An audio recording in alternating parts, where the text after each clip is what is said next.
As usually happens in football, the best footballers end up at the biggest and best clubs. It doesn't always happen, although try telling that to Francesco Totti, but more often than not that seems to be the way it goes. However, let's take a look at some of the biggest names in football who almost ended up at some unfashionable clubs. Gareth Bale to Wolves. Who didn't Gareth Bale nearly join? He may be one of the biggest names on the planet right now, but remember when the Welshman couldn't win a game for love nor money at Spurs and was hidden away on the bench every week? Moves to Birmingham City and Nottingham Forest are mooted, but one that wasn't so heavily reported was a switch to Wolves in 2009. Kevin Doyle, who the Irish media had touted for Champions League football once upon a time, claims that Bale was on the cusp of a loan deal to Molineux in the summer of 2009, only for last minute injuries to keep him at White Hart Lane.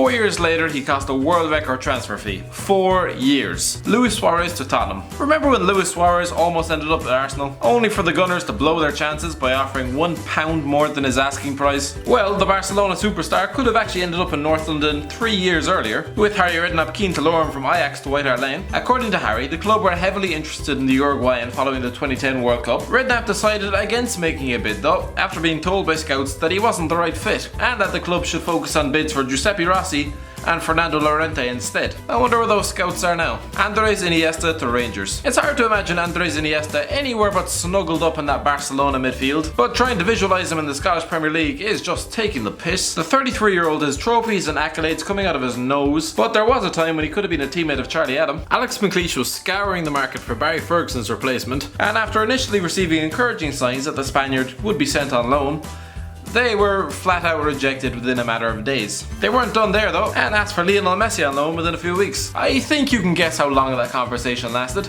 Andrei Shevchenko to West Ham. Andrei Shevchenko may have arrived in London when his powers were waning. That's £30 million Abramovich will never see again. But in 1994 he was scoring against Barnet reserves as a spotty-faced teenager in front of an impressed Redknapp. But the Dynamo Kiev representatives demanded £1 million for Shevchenko, which was deemed excessive at the time. But yeah, they'll pay £20 million for Andre Ayew, no bother. Ronaldinho to St Mirren. It's a story which appears so bizarre that you wouldn't be blamed for thinking it's just an urban myth at this stage. Ronaldinho almost ending up at St Mirren just over a year before his wonky free kick almost sent David Seaman into early retirement. Despite agreeing to a £50 million transfer to PSG from Gremio, the Scottish Premier League side inquired about taking the 21-year-old on loan until the end of the season. When the Brazilian had given up trying to find Paisley on a map, the club signed Stephen McPhee instead, which is like going out to buy a Mercedes and coming home with a loaf of cabbage instead. Pavel Nedved to MSV Duisburg. MSV Duisburg wouldn't be a club famed for their influence on the modern game. Last season they spent it in the third tier of German football, and they haven't been in the top flight in 10 years. However, cast your mind back over 20 years,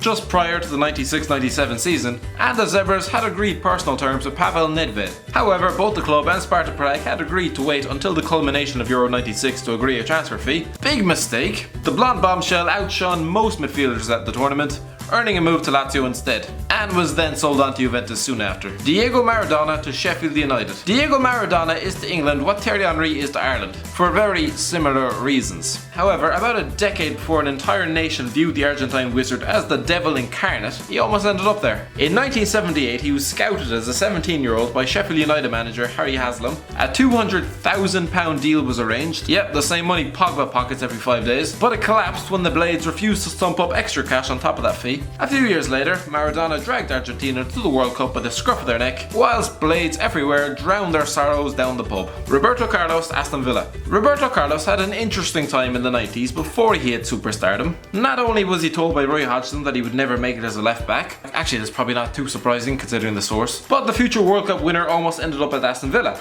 In 1995, the Brazilian was leaving Palmeiras and was intent on moving to Europe. According to Carlos, a move was close after he met with club officials at Villa Park. Birmingham City were also vying for his signature. However, in the end, he took the free kicks which defied the laws of physics elsewhere, signing for Inter Milan. David Beckham to Sunderland. I'm not saying David Beckham lets his wife dictate his career, but Madrid, Los Angeles, Paris, Milan, Sunderland? Can't imagine Victoria was too enamoured by that potential move. In the spring of 2009, Steve Bruce attempted to bring David Beckham on loan to Wearside. With the MLS season having just finished, the former England captain might have relished a Premier League return. However, he ended up choosing Milan instead, as any sane individual would.